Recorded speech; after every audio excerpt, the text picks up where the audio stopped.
ಯಡಿಯೂರಪ್ಪನವರ ನಂತರ ಮುಂದೇನು ಮೆಗಾ ಫೈಟ್ ವಿಶೇಷ ಕಾರ್ಯಕ್ರಮಕ್ಕೆ ಮತ್ತೊಮ್ಮೆ ತಮಗೆಲ್ಲ ಸ್ವಾಗತ. ಬನ್ನಿ, ಇಲ್ಲಿ ತನಕ ಸಾಕಷ್ಟು ಜನರು ಪ್ರಶ್ನೆಗಳನ್ನ ಕೇಳಿದ್ದಾರೆ. ಆ ಪ್ರಶ್ನೆಗಳಿಗೆ ನಾಯಕರು ಉತ್ತರ ಕೊಡಬೇಕು. ತಾವೇನು ಹೇಳ್ತೀರಿ ಸರ್?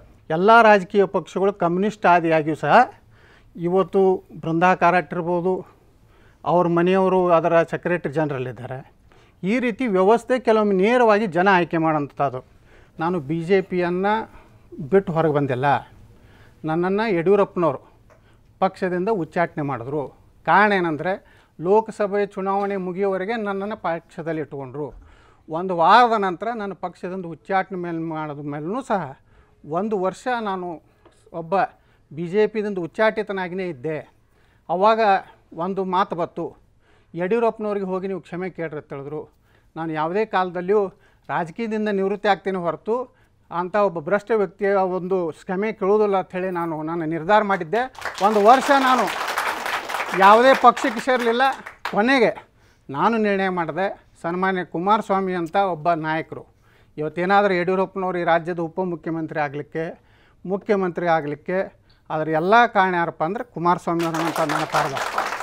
ಕುಮಾರಸ್ವಾಮಿ ಅವ್ರ ನೇತೃತ್ವದಲ್ಲಿ ಇವತ್ತು ಪಕ್ಷದಲ್ಲಿದ್ದೇನೆ. ನನಗೆ ರಾಜ್ಯಸಭಾ ಇಲ್ಲ ರೇಣುಕಾಚಾರ್ಯ ಇಲ್ಲ ನಾನು ಬಲಿಪಶು ಆಗುವಂಥ ಏನು ವ್ಯಕ್ತಿ ಏನಲ್ಲ. ನನಗೇನು ರಾಜ್ಯಸಭಾ ವಿಧಾನ ಪರಿಷತ್ತಿಗಲ್ಲ. ಅವತ್ತೇನು ಇನ್ನೊಬ್ಬರು ನಮ್ಮ ಬಿ ಜೆ ಪಿಯಲ್ಲಿ ಕಾರ್ಯಕರ್ತರು ಹೇಳಿದ್ರು, ಒಂದಾದರೂ ಬಿಜಾಪುರನಿಂದ ವಿಧಾನಸಭೆಗೆ ಆರಿಸಿ ತೊಗೊಂಡು ಬರುತ್ತೇಳಿ. ಈ ಸಲ ನೀವು ರಿಸಲ್ಟ್ ಬಂದ ಮೇಲೆ ಬಹುಶಃ ನಾನು ಭೇಟಿ ಆಗ್ಯಾರ ನೀವು. ನಾನು ನಿಮಗೂ ಟ್ಯಾಕ್ಸ್ ಹೇಳ್ತೀನಿ. ನಾನು ಯಾಕಂದರೆ ಇವತ್ತು ಒಬ್ರು ಯಾರೋ ಚಿದಾನಂದ ಮಠ ಅಂತ ಹೇಳಿದ್ರು, ನೀವೇನು ಪ್ರವಾದಿ ಏನಂತೇಳಿ. ನಾನು 20 ವರ್ಷದ ಒಂದು ರಾಜಕೀಯ ಅನುಭವ ನನಗೂ ಇದೆ. ಇವತ್ತು ಬಿ ಜೆ ಪಿ ಕಾರ್ಯಕರ್ತರು ಯಾರೂ ನೋವು ಮಾಡ್ಕೋಬೇಡ್ರಿ.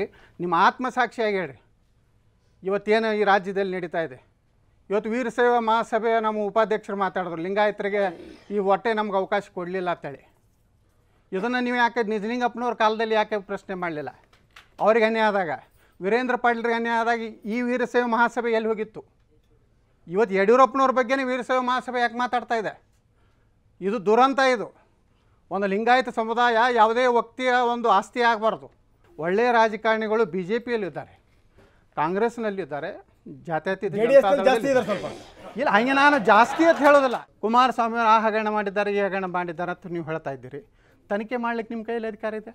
ನೀವು ಯಾಕೆ ತನಿಖೆ ಮಾಡ್ತಾ ಇಲ್ಲ? ನೀವು ಪರಪ್ಪರ ಅಗ್ರಹಾರದಲ್ಲಿ ಕುಮಾರಸ್ವಾಮಿಯವ್ರಿಗೆ ಹೈಟೆಕ್ ಇದನ್ನು ಕಟ್ಸಿನತ್ತ ಯಡಿಯೂರಪ್ಪನವ್ರು ಹೇಳಿದರು. ನಾಳೆ 27ನೇ ತಾರೀಕಿಗೆ ಇದೇ ಯಡಿಯೂರಪ್ಪನವ್ರು ಆ ಹೈಟೆಕ್ ಜೈಲಿಗೆ ಹೋಗುವಂಥ ಪರಿಸ್ಥಿತಿ ನಿರ್ಮಾಣ ಆಗಿದೆ. ಇದು ಭಾಳ ದೊಡ್ಡ ತಪ್ಪು. ನಾನು ಅದನ್ನು ಸುತ್ತೂರಿನಲ್ಲಿಯೂ ಹೇಳಿದ್ದೇನೆ. ಮನೆ ಸಿದ್ಧಗಂಗಾ ಶ್ರೀಗಳ ಮಠಕ್ಕೆ ಹೋದಾಗೂ ನಾವು ಭಾಳ ಚರ್ಚೆ ಮಾಡಿದ್ದೀವಿ. ಪಾಪ ದೇವರಂಥ ಮನುಷ್ಯ ಅವ್ರು ಯಾವುದೂ ರಾಜಕಾರಣ ಮಾತಾಡಲಿಲ್ಲ. ಅವ್ರು ಲಾಲ್ ಬಹದ್ದೂರ್ ಶಾಸ್ತ್ರಿಯವ್ರ ಬಗ್ಗೆ ಮಾತಾಡಿದ್ರು, ಸರ್ದಾರ್ ವಲ್ಲಭಭಾಯಿ ಪಟೇಲ್ರ ಬಗ್ಗೆ ಮಾತಾಡಿದ್ರು, ಅಟಲ್ ಬಿಹಾರಿ ವಾಜಪೇಯಿ ಹೊರಗಡೆ ಬಂದು ನಾವು ಏನು ಮಾಡ್ತಾ ಇದ್ದೀವಿ, ನಮಗೆ ಸಂಪೂರ್ಣ ಬೆಂಬಲ ಆಶೀರ್ವಾದ ಇದೆ ಅನ್ನುವಂಥ ತಪ್ಪು ಸಂದೇಶ ಒಬ್ಬ ಈ ರಾಜ್ಯದ ಅಲ್ಲ, ಈ ದೇಶದಲ್ಲೇ ಸುಮಾರು 9-10 ಸಾವಿರ ಮಕ್ಕಳಿಗೆ ಅನ್ನ ಹಾಕುವಂಥ ಒಬ್ಬ ಸ್ವಾಮೀಜಿಯವ್ರನ್ನ ಸಹ ನಮ್ಮ ರಾಜಕೀಯ ಸಲುವಾಗಿ ನಾವು ಒಳಗೆ ಏನು ಮಾತಾಡ್ತೀವಿ, ಹೊರಗೆ ಬಂದು ಬೇರೆ ಹೇಳಿಕೆ ಕೊಡುವಂಥದ್ದು ಮಾಧ್ಯಮಗಳ ಮುಂದೆ ಇಡೀ ಲಿಂಗಾಯತ ಸಮಾಜವನ್ನು ಇವತ್ತು ನಾವು ಒಂದು ಅಪರಾಧಿ ಸ್ಥಾನದಲ್ಲಿ ನಿಲ್ಲಿಸ್ತಾ ಇದ್ದೀವಿ. ನನ್ನ ರಾಜಕೀಯ ಒಂದು ಪಕ್ಷದ ಪರ ಇಲ್ಲ, ನನ್ನ ಒಳ್ಳೆ ಕೆಲಸ ಮಾಡಿದರೆ ಅದಕ್ಕೆ ನಮ್ಮ ಬೆಂಬಲ ಅಂತ ಹೇಳಿದೆ. ಸಾಮಾಜಿಕವಾಗಿ ಎಲ್ಲ ಧರ್ಮಗಳಿಗೆ, ಎಲ್ಲ ಮಠಗಳಿಗೆ ಹಣ ಕೊಟ್ಟಿದ್ದಾರೆ. ಕೇವಲ ವೀರಶೈವ ಮಠಕ್ಕೆ ಅಷ್ಟಲ್ಲ, ಎಲ್ಲ ಸಮಾಜಕ್ಕೆ ಹಣ ಕೊಟ್ಟಿದ್ದಾರೆ. ಖಂಡಿತ ಇದ್ರ ಜೊತೆಗೆ ನಾವು ಜಾತಿವಾದಿಗಳಲ್ಲ ಅನ್ನೋದಕ್ಕೆ ಸದಾನಂದ ಗೌಡ್ರನ್ನ ಒಕ್ಕಲಿಗ ಸಮುದಾಯಕ್ಕೆ ಮುಖ್ಯಮಂತ್ರಿ ಸ್ಥಾನ ಕೊಟ್ಟಿದ್ದೀವಿ. ಇದು ಸಾಮಾಜಿಕ ನ್ಯಾಯ. ಅವ್ರನ್ನ ರಾಜಕೀಯಕ್ಕೆ ತರಬೇಡ್ರಿ. ಇಷ್ಟು ನೀವು ವೀರಶೈವರ ಬಗ್ಗೆ ಯಾಕೆ 5 ವರ್ಷ ಅಂತ ಕೇಳ್ತಾ ಇದ್ದೀರಿ? ಜಗದೀಶ್ ಶೆಟ್ಟರ್ ಮುಖ್ಯಮಂತ್ರಿ ಮಾಡೋದಕ್ಕೆ ಯಾಕೆ ವಿರೋಧ ಮಾಡಿದ್ರು ಯಡಿಯೂರಪ್ಪನವ್ರ ಗುಂಪಿನವರು? ಲಿಂಗಾಯತರ ಅದರಲ್ಲಿ ಪ್ರಮುಖವಾಗಿ ಇವತ್ತು ಜಗದೀಶ್ ಶೆಟ್ಟರಿಗೆ ಯಾಕೆ ಜಗದೀಶ್ ಶೆಟ್ಟರ್ ಮೇಲೆ ಭ್ರಷ್ಟಾಚಾರ ಆರೋಪ ಇತ್ತಾ? ಜಗದೀಶ್ ಶೆಟ್ಟರ್ ಏನು ಅಸಮರ್ಥ ವ್ಯಕ್ತಿಯ? ಜಗದೀಶ್ ಶೆಟ್ಟರ್ ಏನಾದರೂ ದೊಡ್ಡ ಹಗರಣಗಳಲ್ಲಿ ಸಿಕ್ಕಿದ್ರ? ಜಗದೀಶ್ ಶೆಟ್ಟರ್ನ ಇವತ್ತು ಮುಖ್ಯಮಂತ್ರಿ ಮಾಡಿದ್ರೆ ಲಿಂಗಾಯತರು ಪೂರ್ತಿ ನನ್ನಿಂದ ದೂರ ಹೋಗ್ತಾರೆ ಅನ್ನುವಂಥ ಉದ್ದೇಶದಿಂದ ಇವತ್ತು ಜಗದೀಶ್ ಶೆಟ್ಟರ್ ನೀವು ಮೂಲೆ ಗುಂಪು ಮಾಡುವಂಥ ಕೆಲಸ ಮಾಡಿದ್ರಿ. ಇವತ್ತು ಸದಾನಂದ ಗೌಡ್ರ ನೀವು ತೊಗೊಂಡು ಬಂದ್ರಿ. ಅವ್ರಿಗೆ 6 ತಿಂಗಳ ನೀವು ಹೇಳ್ತೀರಿ. ಇವತ್ತು ಸದಾನಂದ ಗೌಡ್ರು ಹೇಳ್ತಾ ಇದ್ದಾರೆ 22 ತಿಂಗಳು ನಾನೇ ಮುಖ್ಯಮಂತ್ರಿ, ಮುಂದೆ 5 ವರ್ಷನೂ ನಾನೇ ಮುಖ್ಯಮಂತ್ರಿ. ನೀವು ಹೇಳಿದ್ರೆ ನಿಮ್ಮ ನಾಳೆ ಸಚಿವ ಸಂಪುಟದಿಂದ ಹೊರಗೆ ಹಾಕ್ತಾರೆ ಹೇಳಿದ್ರೆ ಮತ್ತೆ ಯಡಿಯೂರಪ್ಪನವ್ರು ಬರ್ತಾರ ಅಥವಾ ಸದಾನಂದ ಗೌಡರು ಮುಖ್ಯಮಂತ್ರಿ ಮುಂದುವರಿತಾರ ಅಂತ ಹೇಳಿ ನೀವು ಇವತ್ತು 22 ತಿಂಗಳ ಕಾಲ ಇದು ಕ್ಲಿಯರ್ ಮಾಡಲಿ ರೇಣುಕಾಚಾರ್ಯ, ಯಾಕಂದ್ರೆ ಇದು ಕ್ಲಿಯರ್ ಮಾಡದೈತ್ರಿ ಅವ್ರು ಸದಾನಂದ ಗೌಡ್ರು 22 ತಿಂಗಳು ಅವ್ರ ಮಂತ್ರಿ ಪದ ಇವತ್ತೇ ಹೋಗ್ತದೆ. 22 ತಿಂಗಳ ಕಾಲ ಯಡಿಯೂರಪ್ಪನವ್ರು ಸೇರಿದಂತೆ ನಾವೆಲ್ಲರೂ ಸದಾನಂದ ಗೌಡರಿಗೆ ನಮ್ಮ ಬೆಂಬಲವನ್ನು ಕೊಟ್ಟು ಮುಖ್ಯಮಂತ್ರಿ ಮಾಡಿದ್ವಿ. ಸದಾನಂದ ಗೌಡರು 22 ತಿಂಗಳ ಕಾಲ ಮುಖ್ಯಮಂತ್ರಿ ಆಗಿರ್ತಾರೆ. ಯಾವುದೇ ಈ ಸ್ಥಾನ ಯಾವತ್ತೂ ಶಾಶ್ವತ ಅಲ್ಲ. ಈ ಸ್ಥಾನ ಯಾವತ್ತೂ ಶಾಶ್ವತ ಅಲ್ಲ. ನೀವು ಹೇಳುವಂತ ಹೇಳಿಕೆಯಿಂದ ಯಾವತ್ತೂ ಶಾಶ್ವತ ಅಲ್ಲ. ಇವತ್ತು ನಿದ್ದೆ ಮಾಡೋದಲ್ಲ. ಇವತ್ತು ಸ್ಥಾನ ಶಾಶ್ವತ ಅಲ್ಲ. ನಿಮ್ಗೆ ಅನುಮಾನನೇ ಬೇಡ. ಮುಂದಿನ ಅವಧಿಯಲ್ಲಿ ನಾವೇ ಮತ್ತೆ ಆಡಳಿತ ಕೊಡ್ತೀವಿ. ಈಗ ಆಯ್ತು, ಅವರು ವಿಡ್ರಾ ಮಾಡ್ಲಿ, let us go for election, ನೋಡೋಣ. ನೀವು ಒಂದು ಸಾಮಾಜಿಕ ವ್ಯವಸ್ಥೆ ಕಾಂಗ್ರೆಸ್ ಮತ್ತೆ ಎಲೆಕ್ಷನ್ ಹೋಗೋಣ. ಒಂದು ಪ್ರಶ್ನೆ ಉತ್ತರ ಕೊಡಿ, ತುಂಬಾ ಸಂಕ್ಷಿಪ್ತವಾಗಿ. ನಿಮ್ಮ ನಾಯಕರು ಹೇಳ್ತಾರೆ ನಾನು 5 ತಿಂಗಳು 6 ತಿಂಗಳ ಒಳಗಡೆ ವಾಪಸ್ ಬರ್ತೀನಿ ಅಂತ. ಈಗ ಹೇಳ್ತಾರೆ ಏನು ಅಂತಂದ್ರೆ ರಾಯರ ದಯ ಇದ್ರೆ ಮತ್ತೆ ಮುಖ್ಯಮಂತ್ರಿ ಆಗ್ತೀನಿ ಅಂತ. ನೀವು ಹೇಳ್ತೀರಿ 22 ತಿಂಗಳು ಸದಾನಂದ ಗೌಡರೇ ಮುಖ್ಯಮಂತ್ರಿ ಅಂತ. ಅಲ್ಲ, ನೀವು ಯಡಿಯೂರಪ್ಪ ಮಹಾನ್ ನಾಯಕ ಅಂತ ಸಿನಿಮಾ ಬೇರೆ ತೆಗೆದುಕೊಂಡಿರೋಂಥವ್ರು, ಹಿಂಗೆ ಅಂದ್ಬಿಟ್ರೆ ಹೆಂಗೆ ನೀವು? ಯಡಿಯೂರಪ್ಪನವರು ಕಳೆದ 40 ವರ್ಷಗಳಿಂದ ಸಾಧನೆ ಅದನ್ನು ಪ್ರತಿಯೊಬ್ಬರು ಮೆಚ್ಕೊಳ್ತಾರೆ. ಬಸವನಗೌಡರಿಗೆ ಗೊತ್ತು, ವೈಯಕ್ತಿಕ ಭಾಳ ಅಭಿಮಾನ ಇದೆ. ನಿರ್ದೋಷಿಯಾಗಿ ಹೊರಗಡೆ ಬರ್ತೀವಿ ಅಂತ ಹೇಳಿದ್ರೆ ಭಗವಂತನ ಅದೃಷ್ಟ ಇದ್ರೆ ಯಾಕಾಗಿ ಬರುತ್ತೆ ಹೇಳ್ತಾರೆ. ಯಡಿಯೂರಪ್ಪನವ್ರ ನಂತರ ಮುಖ್ಯವಾದಂಥದ್ದು ಇವತ್ತು ರೇಣುಕಾಚಾರ್ಯ ಏನೋ ಇವತ್ತಿನ ನಿಷ್ಠೆ ಬದಲಾವಣೆ ಏನಿದೆ. ಯಾವತ್ತೂ ನಿಷ್ಠೆ ಬದಲಾವಣೆ. ಬಹುಶಃ ಇನ್ನೊಂದು ತಿಂಗಳಲ್ಲಿ ಯಡಿಯೂರಪ್ಪನವ್ರ ಮನೆಗೆ ಯಾರೂ ಹೋಗೋದಿಲ್ಲ. ಯಾಕಂದ್ರೆ ಅವರೆಲ್ಲಾನು ಮತ್ತೆ ಸದಾನಂದ ಗೌಡ್ರ ಹಿಂದೆ ಹೋಗಿಬಿಡ್ತಾರೆ. ಯಡಿಯೂರಪ್ಪನವರು ಅವರೊಬ್ಬರೇ ಅವ್ರ ಮನೆಯಲ್ಲಿ ಕುಂಡ್ರುವಂಥ ಒಂದು ಪರಿಸ್ಥಿತಿ ನಿರ್ಮಾಣ ಆಗ್ತದೆ. ಯಡಿಯೂರಪ್ಪನವರ ಕೊನೆಯ ಒಂದು ಏನು ಅಂತ್ಯ ಅಂತ ಹೇಳಿದ್ದೆ, ಅದು ಅಂತ್ಯದ ದಿನಗಳು ಪ್ರಾರಂಭ. ನಿಶ್ಚಿತವಾಗಿಯೂ ಆಗ್ತದೆ ಸರ್. ಯಡಿಯೂರಪ್ಪ ಯಾವತ್ತು ಜನರ ಮಧ್ಯೆ ಜನನಾಯಕ, ಜನಮೆಚ್ಚಿದ ನಾಯಕ, ಜನರ ಮಧ್ಯೆ ಇರ್ತಾರೆ. ಇದು ಏನ್ ತೋರಿಸ್ತಾ ಇದೆ ಅಂದ್ರೆ ಸದಾನಂದ ಗೌಡ್ರು ಮುಂದೆ ಕಂಟಿನ್ಯೂ ಆಗಲ್ಲ ಅನ್ನೋದಕ್ಕೆ ಮುನ್ಸೂಚನೆ ಕೊಡ್ತಾ ಇದ್ದಾರೆ. ಅದು ನಿಮ್ ಕಲ್ಪನೆಗಳು, ನಾವೇನು ಮಾಡಕ್ಕಲ್ಲ. ಸಿದ್ದರಾಮಯ್ಯ ಗುಂಪು, ದೇಶಪಾಂಡೆ ಗುಂಪು, ಮಲ್ಲಿಕಾರ್ಜುನ್ ಖರ್ಗೆ, SM ಕೃಷ್ಣ ಈ ರೀತಿ ಪಟ್ಟಿ ಮಾಡಿ ಹೇಳ್ತಾ ಹೋದ್ರೆ ಪ್ರತಿ ಕಾರ್ಯಕ್ರಮದಲ್ಲಿ ಒಂದನ್ನು ನಾವು ಅಳವಡಿಸ್ಕೊಳ್ತಾ ಇದೀವಿ.